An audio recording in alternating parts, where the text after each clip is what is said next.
felt like it was only appropriate to record this video here in the bus, so this is going to be my best attempt to tell you the testimony of me being in Florida of 2020. Before we can get into my story, I have to say what my life was like before. My life was filled with anger. My life was filled with hate. I was mad at anyone and I blamed anyone for anything they did. I smoked tons of weed, especially the year of 2020. I smoked so much weed, smoking to the point of like an ounce a week. I was very angry, hateful. I was vaping, cursing. There was a lot of things wrong with the person of Josiah. Fast forward to May 26, 2020, I left for Florida and I was there planning for it to be a month. A month rolls by, month and a half. 1 month turned into two turned to 3, 6 months later, I'm still in Florida. Back up a little bit. At the end of July of 2020, I bought this bus.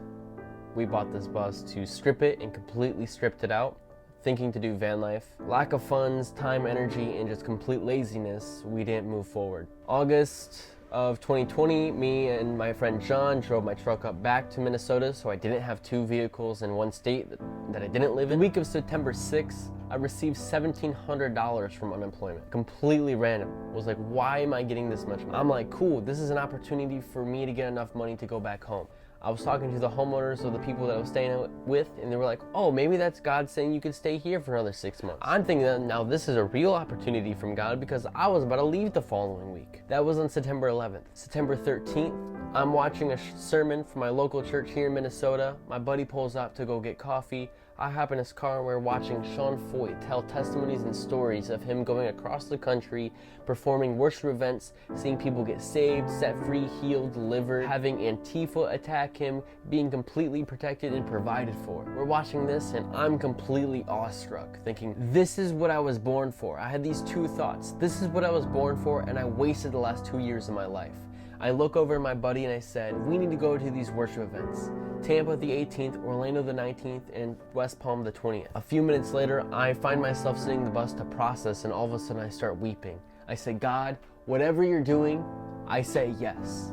100% yes. Little did I know that yes was to try to get my 10 friends to be in this bus somehow, to go to Tampa, Orlando, West Palm. Fast forward that night, I'm telling my friend, saying, hey, we need to go to these events. The line he said was, you want to take the 10 dumbest motherfuckers in the state of Florida, and you want to bring them to a worship event when these dudes don't even believe? I just looked at him and was like, yeah, man, that's what I want to do.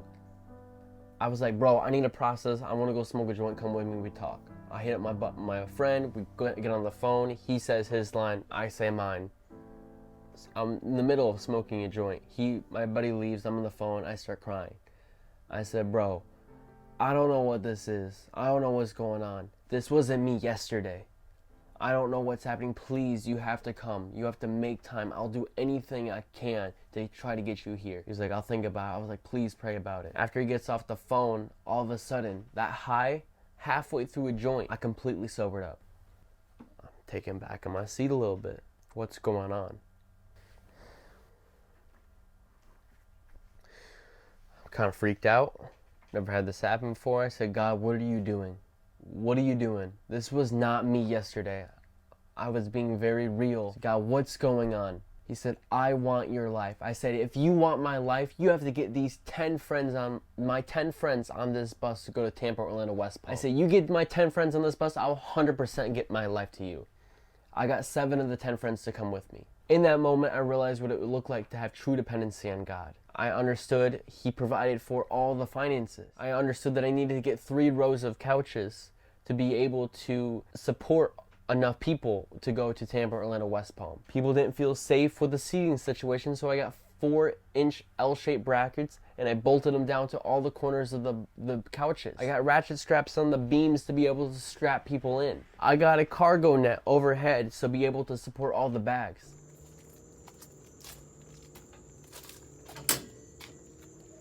Welcome aboard the party bus.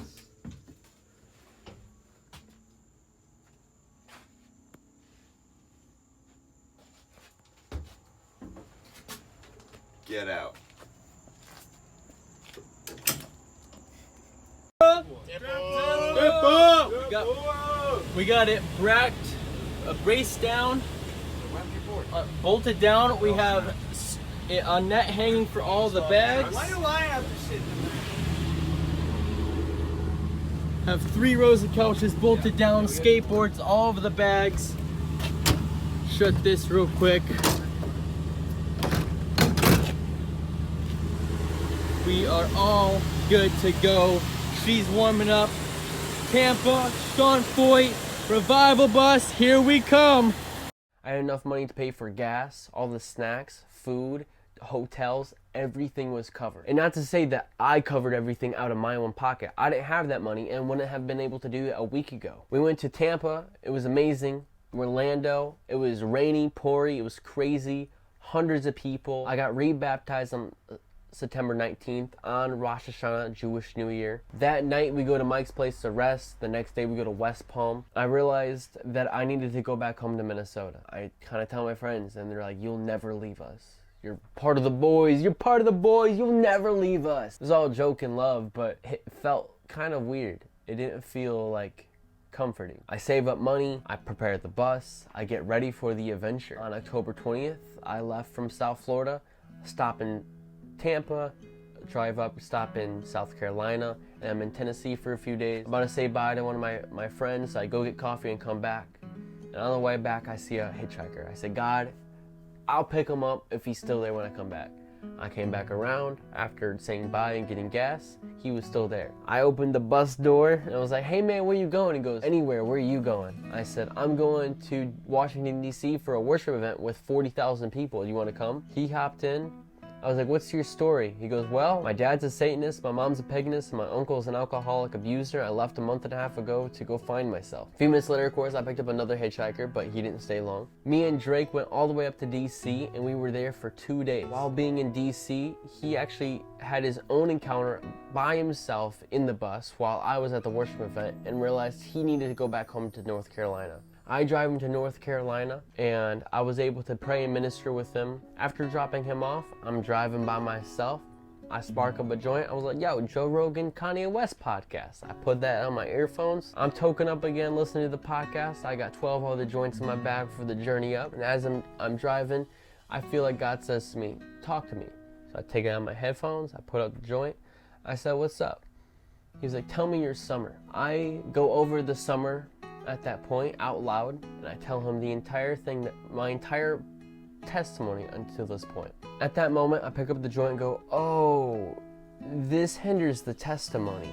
I take 12 and a half joints. I say, God, this is 100% for you. My life is 100% yours now. I roll down the window and I throw 12 and a half joints out the bus. Since October 26th of 2020, I've never smoked weed again. A few days later, I've done the same thing with vape.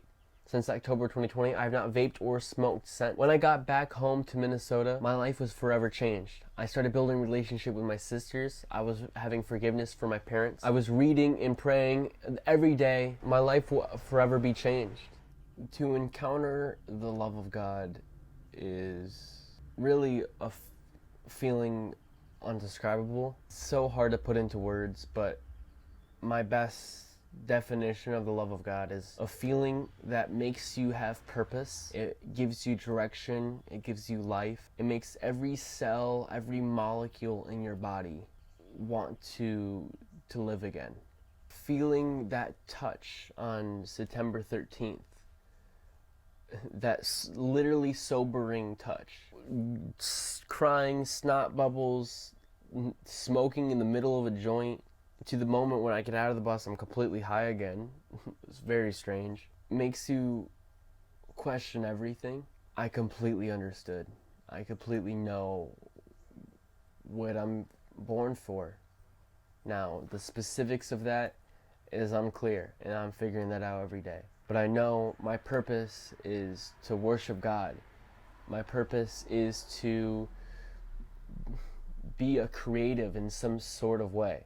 Whether that's YouTube or that's just creatively saying words, I don't know. But I now have life. On May 26, 2020, it was the deadest I've ever been. To me leaving Florida was the most alive I've ever felt.